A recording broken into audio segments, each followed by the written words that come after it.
Soalan ke-8. Okey, soalan terakhir untuk bahagian A.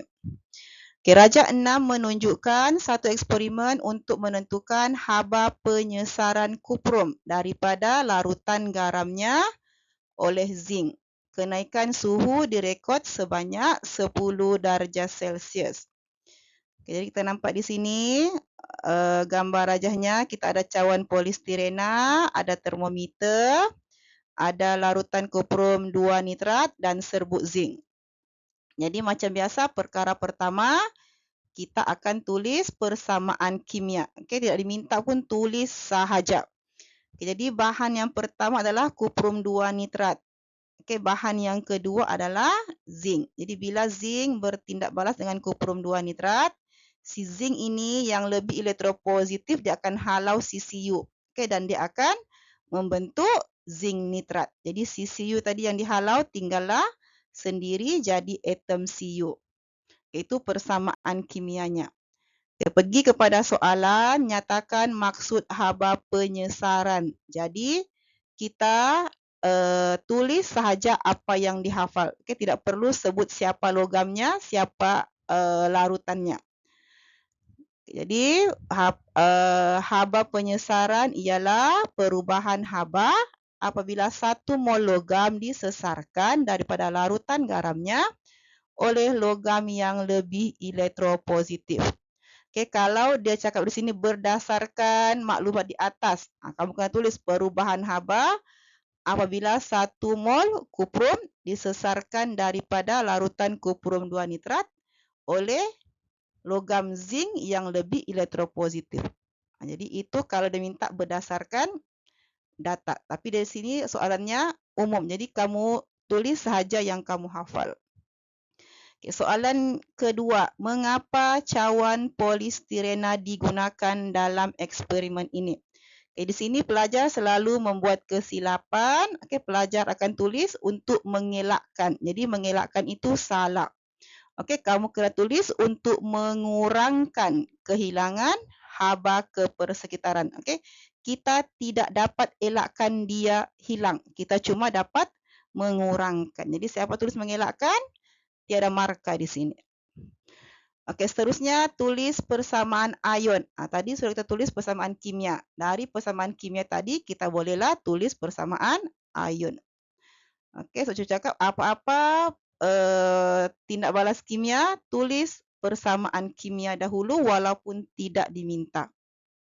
Okay, jadi Cu positif 2 untuk bahan tindak balas. Untuk hasil tindak balas, dia sudah jadi atom. Jadi kalau atom, bahan tindak balasnya, nombor pengoksidaannya akan jadi kosong.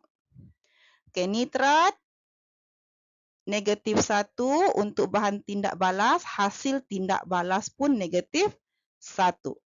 Okay, untuk zinc, atom kosong untuk bahan tindak balas, dia akan jadi positif 2 pada hasil tindak balas. Okey, jadi sekarang ini yang tiada perubahan adalah nitrat. Jadi nitrat ini kita abaikan, okey, dan kita akan tulis selain nitrat.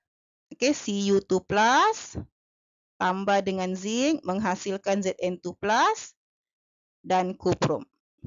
Okey, ini adalah persamaan ion. Semuanya sudah seimbang, tidak perlu seimbangkan. Okey, soalan 4. Apakah perubahan warna larutan kuprum 2 nitrat dalam tindak balas ini? Okay, jadi berdasarkan persamaan ion kita tadi, kita nampak asalnya ada ion kuprum. Okay, ion kuprum ni dia berwarna biru. Okay, untuk bahan tindak balas ada ion kuprum.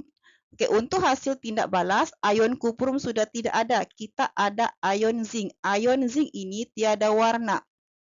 Okey, jadi kita boleh tulis warna biru bertukar kepada larutan berwarna biru bertukar kepada larutan tidak berwarna. Okey, ataupun lebih tepat lagi yang biasa digunakan dalam buku teks dia akan tulis keamatan warna biru larutan berkurang. Okey, seterusnya soalan 4. Hitung haba penyesaran dalam eksperimen ini diberi muatan haba tentu 4.2 dan ketumpatan larutan 1.0. Okey, jadi bila ada pengiraan, melibatkan pengiraan termokimia, kita gunakan tiga rumus kita, iaitu QMC theta, MV per 1000 dan Q sama dengan mol darab delta H. Ataupun kita gunakan Quinn harta.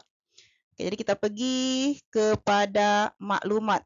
Untuk mengira, kita kena kumpulkan dulu maklumat-maklumat yang diberi di awal-awal soalan tadi.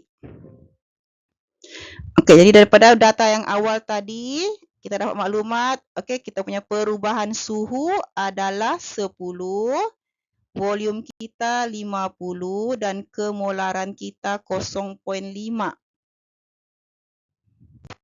Jadi untuk soalan 5, pengiraan, kita akan kira dahulu nilai Q.